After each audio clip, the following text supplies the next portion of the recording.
এদিকে আজকে কয়দিন ধরে অনেক বৃষ্টি পড়তেছে, আর এই বৃষ্টিগুলোর কারণে আমাদের এখানে অনেক পানি উঠে যায়, তো যার কারণে আমার বাচ্চারা স্কুলে যেতে পারে না। আজকে যেহেতু পানি নাই সেজন্য আজকে আমরা সবাই স্কুল চলে যাচ্ছি ওদেরকে। এদিকে বৃষ্টিও পড়তেছে অনেক। আসসালামু আলাইকুম, কেমন আছেন সবাই? তো আমি প্রতিবারের মতো আমার ডেইলি ব্লগ নিয়ে চলে আসলাম। আর আপনাদের সবার কি অবস্থা, দেন আজকে কি হয়েছে না হয়েছে সব আমি আপনাদের সাথে শেয়ার করব। আর এদিকে আমাদের বাংলাদেশ তেমন ভালো নয়, চারিদিকে পানি আর মানুষের হাহাকার। দিন যত যাচ্ছে মৃত্যুর মিছিল তত বাড়ছে। আর এখানে কিছু বাজার নিয়ে আসছে, তো এগুলো আমি দেখে নিচ্ছি। এখানে দই আনছে, এগুলা মাটা, তো এগুলো আমি দেখে নিচ্ছি যেহেতু এগুলা দইয়ের মাটা। আর এগুলো আমাদের ফ্যামিলির সবাই খায় সেজন্য এগুলা সবসময় নিয়ে আসে। আর এগুলা যেহেতু স্বাস্থ্যসম্মত তাই এগুলা ঘরে সবাই খায়, সবার পছন্দ এই মাটা। আর এদিকে কিছু বাজার নিয়ে আসছে, তো এগুলো আমি সব দেখে নিচ্ছি। এখানে সবজির বাজার নিয়ে আসছে, যেহেতু আমার কিছু সবজি শর্ট ছিল সেজন্য এগুলা নিয়ে আসাতে এখানে কাঁকড়া আনছে, ভেন্ডি, আর আমরা ঢেঁড়সকে ভেন্ডি বলি।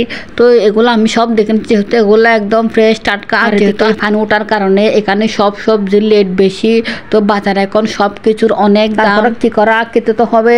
আর এদিকে ইলিশ মাছ আনছে, তো এটা আমি দেখে নিচ্ছি যেহেতু এখানে একটা মাছ আনছে, তো এটা আমি দেখে নিচ্ছি। যেহেতু অনেকদিন পর ইলিশ মাছ আনছে তো আমি মাছটা ভালো করে ধুয়ে নিচ্ছি। আর এগুলোর প্রথমে আমি আঁশগুলা চেড়ে নিচ্ছি। আমি মাছটা ভালো করে আঁশ ছেড়ে এখন আমি মাছটা কেটে নিব। অনেকদিন পর ইলিশ মাছ খাবো সেজন্য আমি মাছটা ভালো করে ধুয়ে কেটে পরিষ্কার করে নিচ্ছি। আর এদিকে মাছের অনেক ডিম হয়েছে, তো আমি সবগুলা বের করে নিচ্ছি এখানে অনেক। আর এদিকে আমি মাছটা পিস করে নিচ্ছি। আর এখন মাছের অনেক লেট বেশি, যেহেতু ইলিশ মাছের এখনো লেট কমে না, বেশি করে আনে নাই, তো একটাই আনছে।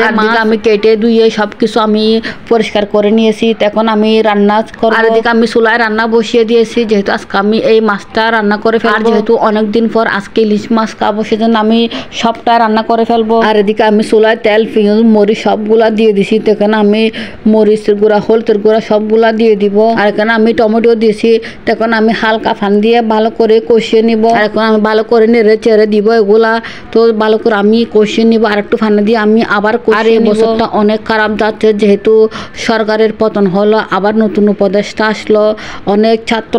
আর এদিকে পানি এসে সব কিছু লন্ডভন্ড করে দিল, অনেক মানুষের ক্ষতি হলো, অনেক মানুষের প্রাণ গেল। বন্যার মধ্যে মানুষের হাহাকার, কেউ খাবার পাচ্ছে না, কেউ থাকার জায়গা পাচ্ছে না। আর যে যা পারে তাই সবাই সাহায্য করতেছে, তো এটা দেখে ভীষণ ভালো লাগতেছে, যেহেতু আমাদের দেশের মানুষ অনেক সবার বিপদে এগিয়ে আসে। এদিকে আমার রান্নাটা প্রায় হয়ে আসতেছে। আমার ব্লগ আজকে পর্যন্ত, সবাই ভালো থাকবেন, সবাইকে বিদায় জানিয়ে আল্লাহ হাফেজ, বাই।